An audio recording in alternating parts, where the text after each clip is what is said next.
오늘 어떤 하루였어요? 비가 와서 그런지 좀 기운이 빠지고 힘이 드는 하루였는데요. 이럴 때 자기 전 책 한 구절이 저에게 위로가 되는 그런 날입니다.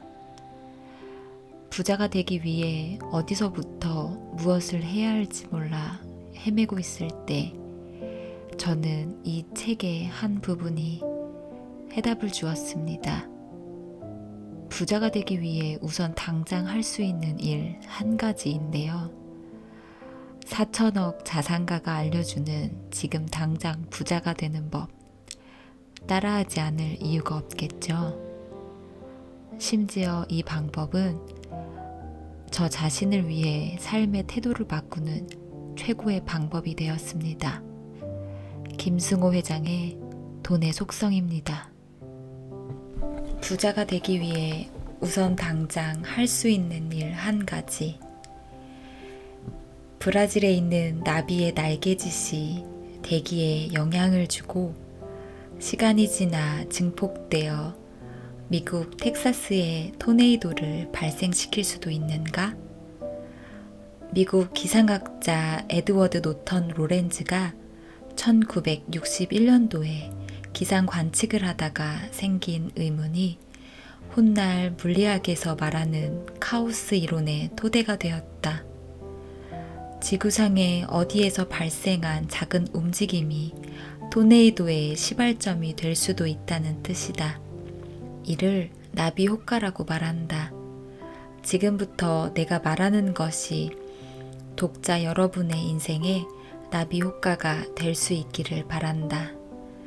이 글을 읽는 것을 마치면 자리에서 일어나 포스트잇과 필기구를 챙기고 장갑을 낀 후 집 안에서 가장 큰 이불을 가져다가 거실 바닥에 펼쳐놓자.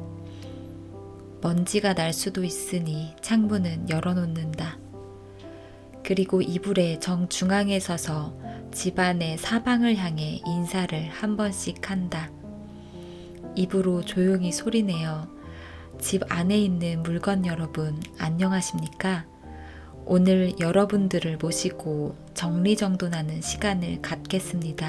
라고 말한다. 인사를 마치면 집안의 서랍에 있는 모든 물건을 이불 위에 꺼내놓는다. 단 쏟아부으면 안 된다. 하나씩 달걀 다루듯 이불 위에 차근차근 올려놓는다. 이렇게 꺼내놓고 보면 알게 된다. 얼마나 쓸데없는 많은 물건을 모아왔는지, 한 번도 쓰지 않은 물건이 이렇게나 많은지, 그리고 얼마나 이유 없이 서로 섞여 있었는지 알게 된다. 부끄러울 것이다. 그리고 부끄러워해야 한다. 이제 무릎을 꿇고 앉아 물건 하나를 집어들고 이 물건이 나를 설레게 하는지 느껴본다. 설렘을 무엇으로 표현해야 정확할지는 모르지만 애정이 느껴지고 여전히 간직하고 싶은지 마음에 묻는 거다. 이는 일본의 정리정돈의 여왕 곤도 마리에가 반드시 권하는 방법이다. 여전히 설레는 물건은 오른쪽에 둔다. 그러나 설레지 않는 물건들은 그동안 고마웠어 혹은 사용하지 않고 버려둬서 미안해 라고 말하고 안녕 잘 가 라고 인사한 후 왼쪽에 모아둔다. 아무리 사소하고 하찮은 물건이라도 같은 방식으로 인사를 마치고 분류해 놓는다. 분류를 마친 후 왼쪽에 있는 물건들 중에 아직 쓸만한 것들은 기부하거나 팔고 버릴 것들은 버린다. 이제 오른쪽에 있는 물건들을 그냥 그대로 서랍에 넣지 말고 종류별로 분류해서 한 서랍에 한 종류씩 넣어둔다. 뜻하지 않게 각기 다른 서랍에서 다른 종족과 낯설게 지내던 물건들에게 가족과 친지를 찾아주는 일이다. 자리를 잡은 서랍에는 포스트잇으로 가족의 이름을 임시로 적어 놓는다. 마사지 및 운동용품, 슬리퍼, 문구류, 리모콘, 소형 전자제품 같은 가족의 이름을 만들어 붙여준다.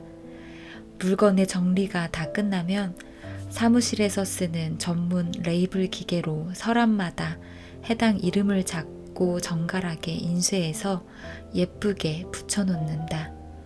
너무 크면 오히려 보기 흉하다.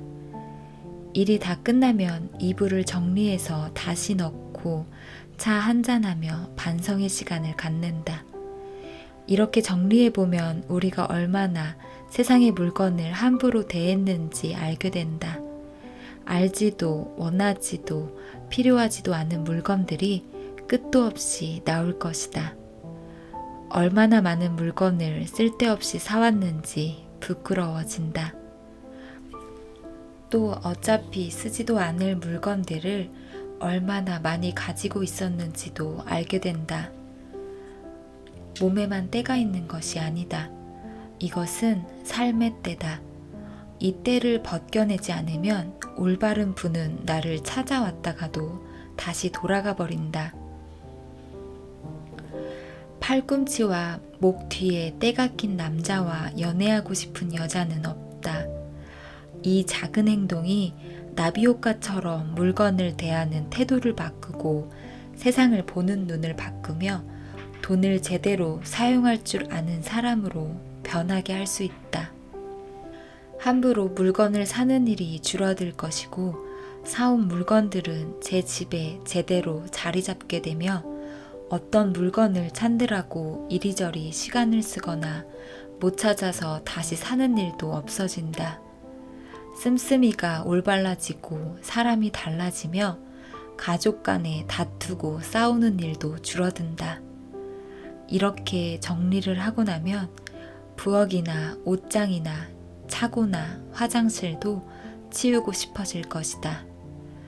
지갑이나 차 트렁크, 컴퓨터 파일도 동일한 방법으로 정리하길 바란다. 그러면 평생 존중받는 부자로 살 준비가 다 된 것이다. 이제 때만 기다리면 된다.